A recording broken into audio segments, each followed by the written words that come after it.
Ma vidéo concernant le fait que le christianisme soit avant tout une révolution sociale contre les maîtres juifs de la part des esclaves de ces juifs, justement.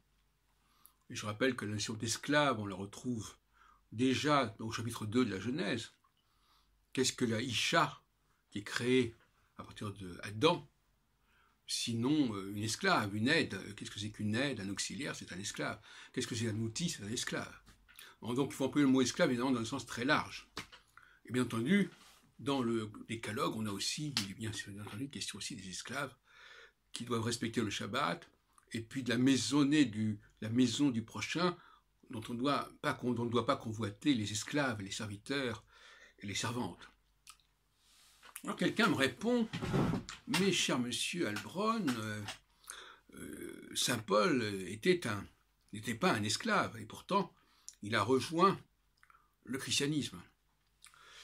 Je n'ai jamais dit qu'il n'y avait pas de juifs qui avaient rejoint le christianisme. Je n'ai jamais dit qu'il n'y avait que des païens. Puisque j'ai dit, parmi les païens qui ont rejoint le christianisme, c'était des esclaves des juifs.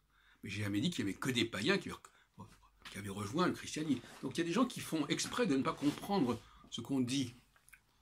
Bien entendu, il y a d'autres motivations que celle-là. J'ai parlé des païens. J'ai dit que ce n'étaient pas des païens qui venaient de je ne sais où, c'était des païens qui avaient des comptes à régler avec les juifs parce qu'ils avaient vécu avec les juifs pendant des siècles et que, effectivement, l'épître aux Éphésiens le montre bien, eux, les maîtres étaient circoncis, les esclaves n'étaient pas circoncis, etc. D'où l'idée dans les Éphésiens des incirconcis.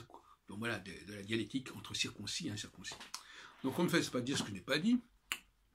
Il y a effectivement des juifs, oui, certainement un nombre important, notamment parmi les apôtres, etc. Personne n'a dit le contraire. Le seul problème, c'est qu'à un moment donné, on a basculé dans une autre direction. Voilà. Mais le phénomène, on le retrouve, c'est ce qu'on appelle un phénomène d'instrumentalisation.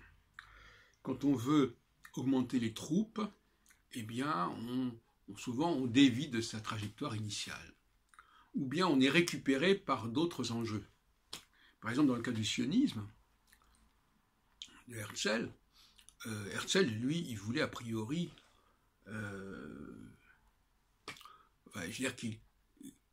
il n'était pas disposé absolument à ce que ce soit la Palestine, on le sait très bien. Il a été très favorable à d'autres possibilités, comme l'Argentine, comme l'Ouganda, etc. Et la Palestine, c'était une option dont il appréciait bien sûr l'intérêt, il le dit lui-même dans l'État juif, mais ce n'était pas la seule option possible. Et ce n'est devenu... Alors après, on va dire après coup, ah oui, mais... Ben oui, effectivement, après coup, on dit, ben oui, mais voyez-vous, il voulait la Palestine. Mais ce sont des circonstances politiques, militaires, qui ont contribué à cela. C'est la volonté des Britanniques, etc., etc. La volonté des protestants messianiques, etc. Donc finalement, on n'écrit pas l'histoire après coup. Il est clair que dans l'immédiat, le message herzlien initial, puisqu'il est mort en 1905, donc il n'a pas eu le temps d'écouter, il n'était pas au courant de la Première Guerre mondiale, et encore moins de la déclaration Balfour. Et on peut dire que son œuvre a été instrumentalisée par des non-juifs, d'ailleurs, curieusement, par des Britanniques protestants, de la même façon, toute comparaison mise à part, de la même façon que le christianisme a été récupéré par les non-juifs également, des païens, des esclaves, qui y ont trouvé leur compte et qui ont trouvé qu'il y avait quelque chose à faire dans la direction et qui en ont profité, tout simplement.